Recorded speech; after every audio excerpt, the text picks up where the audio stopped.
The Subcommittee on Early Childhood, Elementary, and Secondary Education will come to order. I note that a quorum is present. Without objection, the chair is authorized to call recess at any time.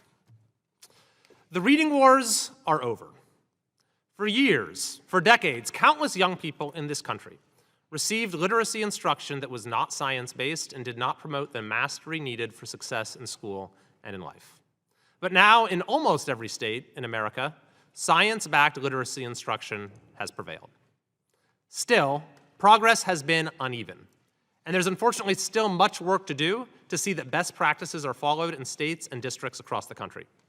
And more recently, we are seeing the same type of mistakes repeated when it comes to math.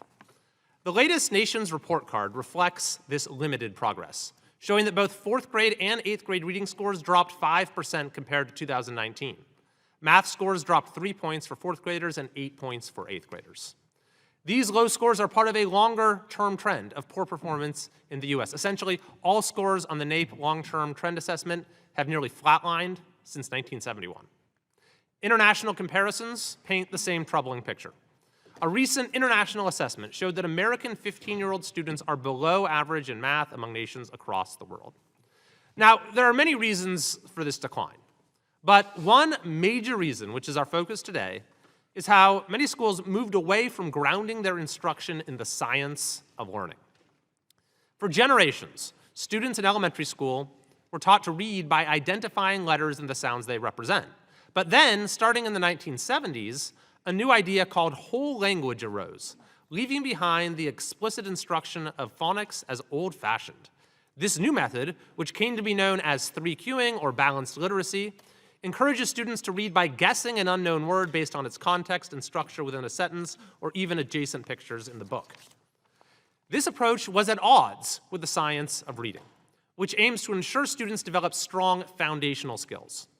The science of reading emphasizes 5 core skills that every child must master: phonological awareness, phonics, fluency, vocabulary, and comprehension. More than 40 states have now passed legislation for evidence-based reading programs in their schools. These programs emphasize the importance of phonics and building a deep vocabulary rather than guessing words based on context. There's a similar science behind learning math skills, where foundational skills like the 4 basic functions of arithmetic, addition, subtraction, multiplication, and division, are taught so that students can perform those functions automatically, and students are given step-by-step direct instruction in problem solving. But in too many places, this approach has been overtaken by teaching philosophies that reject direct instruction from teachers, devalue content knowledge, and insist on student-led exploration.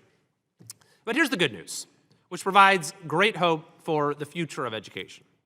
States that truly emphasize the science of learning in reading and math have gotten outstanding results.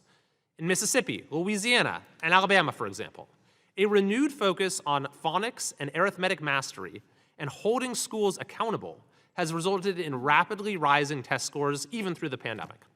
Similarly, Luminous Minds, a California-based education platform, has proven that literacy gains can be achieved in even the most challenging districts through rigorous science-based literacy instruction.